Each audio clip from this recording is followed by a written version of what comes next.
విద్వేష రాజకీయాలకు ఎట్లా పూనుకుంటున్నారు,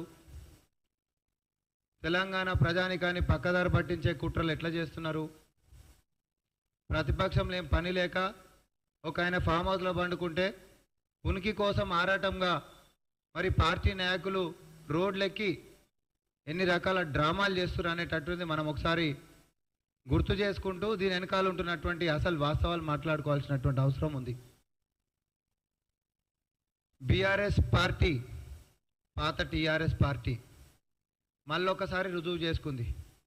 ఇది దేశం మొత్తంలోనే అందరికంటే ఎక్కువ అవకాశవాద పార్టీ అని, దీనికి విలువలు కానీ ఇది ఒకరిని మర్యాద ఇచ్చేటటువంటి చరిత్ర కానీ లేనటువంటి పార్టీ, దాని స్వార్థం కోసం సొంత వారినైనా ప్రేరేపించి ఆత్మహత్యలకు పూలుగొల్పినటువంటి చరిత్ర ఉన్న పార్టీ ఈరోజు మళ్ళా అదే అధికారం కోల్పోయిన తర్వాత ఒక పార్టీ నాయకుడికి పదవి కోసం ఇంకో ఎమ్మెల్యేని ఉసిగొల్పి సొంత పార్టీ పిఏసీ చైర్మన్ వచ్చినటువంటి ఇంకొక ఎమ్మెల్యే పైన ప్రాంతీయత విద్వేషాన్ని రగిల్చే కుట్ర చేసినటువంటి దాన్ని కూడా మనందరం చూసినాం. బీఆర్ఎస్ పార్టీ ఎమ్మెల్యేల మధ్యలో వ్యక్తిగతంగా జరుగుతున్నటువంటి విషయాన్ని కాంగ్రెస్ పార్టీకి ఆపాదించడం, ఆ పార్టీ కొంచెమన్నా సిగ్గుండాలని చెప్తున్నాం. మీకు బాగా ఎక్కువై హరీష్ రావు గారికి పదవి రాలేదనే అక్కసుతోటి పాడి కౌశిక్ రెడ్డిని రెచ్చగొట్టిపిచ్చి అరకపొడి గాంధీ గారి మీద మరి ప్రాంతేతరుడు అని చెప్పి బతకనికే వచ్చినావని చెప్పి ఆంధ్రోనివని చెప్పి ఇష్టం వచ్చినట్టు నోటికి వచ్చినట్టు మాట్లాడిపించి విద్వేషానికి దారి చూపించి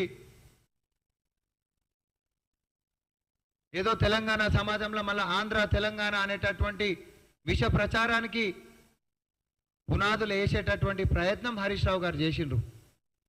దానికి ఇంకొంచెం ఆజ్యం పోయాలి కాబట్టి పోలీస్ స్టేషన్ల కాడ హైడ్రామా, వేలాది మందిని తరలి రావాలని, ఏదో కొంపలు మునిగిపోతున్నట్టు, వీళ్ళ బతుకులేవో తెల్లారిపోతున్నట్టు, వీళ్ళకేదో అన్యాయం జరిగిపోతున్నట్టు.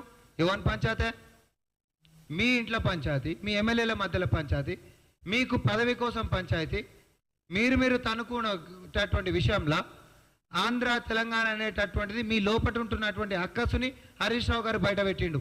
పాడి కౌశిక్ రెడ్డి గారి యొక్క తీరుతోటి ఆయనని ప్రేరేపించి అట్లాంటి మాటలు అనిపించి బతకనీకి వచ్చినోడు ఎవరని సంగతి ఏందో చూస్తామని చెప్పి అనిపించి హరీష్ రావు బీఆర్ఎస్ పార్టీ కుటుంబ నాయకుల లోపల ఉంటున్నటువంటి విషయాన్ని మరొకసారి తెలంగాణ సమాజానికి చూపించిర్రు. ఇదే మాజీ మంత్రి అగ్గిపెట్టె హరీష్ రావు గతంలో తెలంగాణ కోసం కొట్లాడినటువంటి వాళ్ళప్పుడు కూడా ఇట్లనే రెచ్చగొట్టి అగ్గిపెట్టలేదని చెప్తే బలైపోయినటువంటి వాళ్ళది అధికారంలోకి వచ్చిన తర్వాత అడ్రస్సులు లేవని చెప్పినటువంటి చరిత్ర గుర్తు చేస్తా ఉన్నా. కడుపు పట్టుకొని పుట్టకోటి కోసం ఈ రాష్ట్రానికి వస్తే కడుపులో పెట్టుకొని చూసుకోనికే తెలంగాణ సమాజం ఎప్పుడు సిద్ధంగానే ఉంటుంది. కానీ మా పొట్ట కొట్టేటటువంటి ఆలోచనలతో ఎవరు వచ్చినా సహించేది లేదని చెప్పి ఒక ఉద్యమం వచ్చిన తర్వాత కాంగ్రెస్ పార్టీ తెలంగాణ రాష్ట్రాన్ని ఇచ్చిన తర్వాత మన రాష్ట్రానికి మన బిడ్డలే పాలన చేస్తున్నటువంటి సందర్భంలో తెలంగాణ ఆంధ్ర అనేటటువంటి అంశము ముగిసిపోయినటువంటి అధ్యయనము. కానీ మీ స్వార్థ రాజకీయాల కోసం ఆ రోజు అధికారంలోకి ఎక్కినాక అడ్రస్సులు లేవని చెప్పినటువంటి మీ చీకటి చరిత్ర, నీళ్లు నిధులు నియామకాలు అని చెప్పి తెలంగాణ ప్రజలని నమ్మించి ఒకసారి ఎన్నికలు వచ్చిన తర్వాతనేమో టీఆర్ఎస్ అని అంటే తెలుగు రాష్ట్ర సమితి అని చెప్పి మీరే మాట్లాడి అభివృద్ధి ఏదైనా కూలిపోయిన ప్రాజెక్టులు చూపించుకుంటా, నియామకాలు ఏమైనా అంటే కొర్రీలు పడ్డటువంటి కోర్టు కేసులు చూపించుకుంటా, నిధులు ఏమైనా అనంటే 7 లక్షల కోట్ల అప్పులు చూపించుకుంటా ఈ రాష్ట్రాన్ని డకాయిట్లు కొల్లగొట్టినటువంటి మీ చీకటి చరిత్ర తెలంగాణ సమాజానికి నచ్చకనే మిమ్మల్ని ఓడగొట్టిర్రు.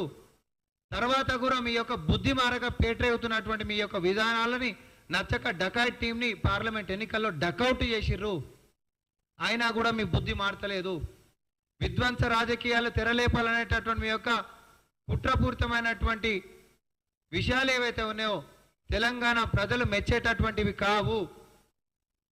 మిమ్మల్ని అప్పుడు పార్లమెంట్ ఎన్నికలలో డకౌట్ చేసిర్రు, కానీ మిమ్మల్ని భవిష్యత్తులో టోటల్గా రిటైర్ చేయబోతున్నారు. మళ్ళీ చెప్తా ఉన్నాం, ఇక్కడ కాంగ్రెస్ పార్టీ ప్రజాపాలన ఈరోజు యంత్రాంగాన్ని ప్రజలు మొత్తం మెచ్చేటట్టుగా ఒక పక్క సంక్షేమాలని ఇంకొక పక్క అభివృద్ధిని ప్రపంచమే ఈరోజు నోరు తెరిచి చూసేటట్టుగా ఏమన్నా జరిగిందా అండి చరిత్రలో? ఏ రాష్ట్రంలో చరిత్ర చూపిస్తారా? 26,000 కోట్ల రూపాయలు కేటాయించి 18,000 కోట్ల రూపాయలు సింగిల్ ఛానల్లో 2 లక్షల రూపాయల వరకు ఉంటున్నటువంటి రుణాలను మాఫీ చేసినటువంటి చరిత్ర ఇంకొక రాష్ట్రానికి చూపెట్టురి. మీ బతుకులకి 25,000 రూపాయలు ఉంటున్నటువంటి అప్పులు కూడా మాఫీ చేయనటువంటి చరిత్ర ఉంది. ఒక ప్రాజెక్టులు కడితే గట్టిగా నిలబడలేనటువంటి చరిత్ర ఉంది. ఒక కొలువులు ఇయ్యలేనటువంటి చరిత్ర మీకుంది.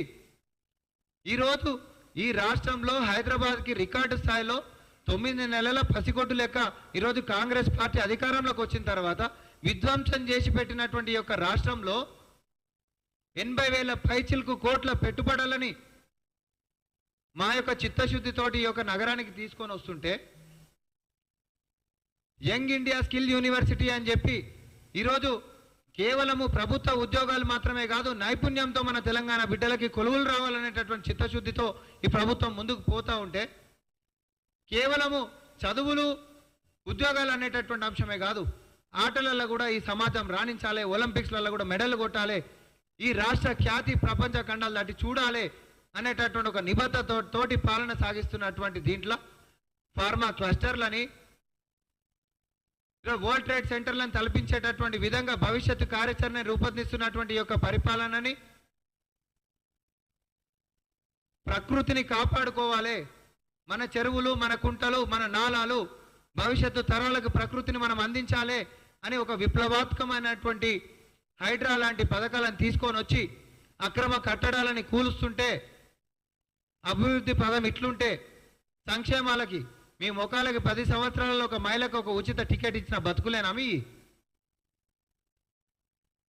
మహిళలకి ఉచిత రవాణాని కల్పించుకుంటూ 500కే సిలిండర్లు ఇచ్చుకుంటూ 200 యూనిట్ల కరెంట్ ఇచ్చుకుంటూ డ్వాక్రా మహిళలకు అంగన్వాడీలకి పెద్దన్న పాత్ర పోషించుకుంటూ రైతులకి రుణాలు మాఫీ చేసుకుంటూ రికార్డు స్థాయిలలో ప్రభుత్వ ఉద్యోగాలు ఇచ్చుకుంటూ జాబ్ మాట ఇచ్చినందుకు జాబ్ క్యాలెండర్లు తీపించుకుంటూ 10 సంవత్సరాల్లో పెడదారి పట్టినటువంటి యువతని సక్రమమైనటువంటి మార్గంలో పెట్టాలి. మనము తల్లిదండ్రుల గోస బయటికి చెప్పుకోలేనటువంటిది ఏదైతే ఉందో ఒక పెద్ద కొడుకు లెక్క పిల్లలని సక్రమమైనటువంటి దారిలో పెట్టాలి అని అంటే మాదక ద్రవ్యాల మీద ఉక్కు పాదం మోపాలి మనం అని చెప్పి టీజీ న్యాబ్ అనేటటువంటి చట్టాలను తీసుకొని వచ్చి పిల్లలని మనం అందరం ఈరోజు తెలంగాణ బిడ్డలని ఇక్కడ బతుకుతున్నటువంటి వాళ్ళని పేదోళ్ళని మధ్యతరగతి ఉన్నోళ్ళు అనేటటువంటి తేడా లేకుండా ఈ భవిష్యత్తుని బంగారు బాట వేయాలని అంటే వారి యొక్క గుణాల దగ్గర నుంచి మొదలు పెట్టుకుంటే వారి అవకాశాల దాకా కూడా ఆలోచించినటువంటి బతుకులు మేము ఎప్పుడైనా ఉన్నాయా 10 ఏళ్లల్లా?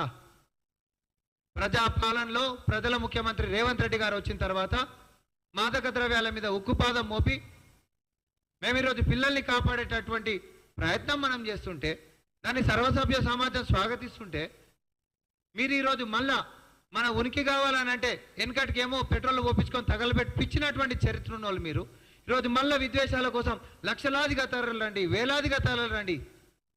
నేను గాంధీ తాత మీరే న్యాయం కోసం కొట్లాడుతారా? మీ బతుకులకు ఏమైనా ఈ రోజున ప్రజలకు చేసినటువంటి చరిత్ర మీకు ఇటేమైనా ఉందా? మళ్ళీ నేను చెప్తా ఉన్నా, ఒక స్వార్థపు కుటుంబము తెలంగాణ మొత్తం ఒక తీర్మానం చేసుకోవాల్సినటువంటి అవసరం ఉంది.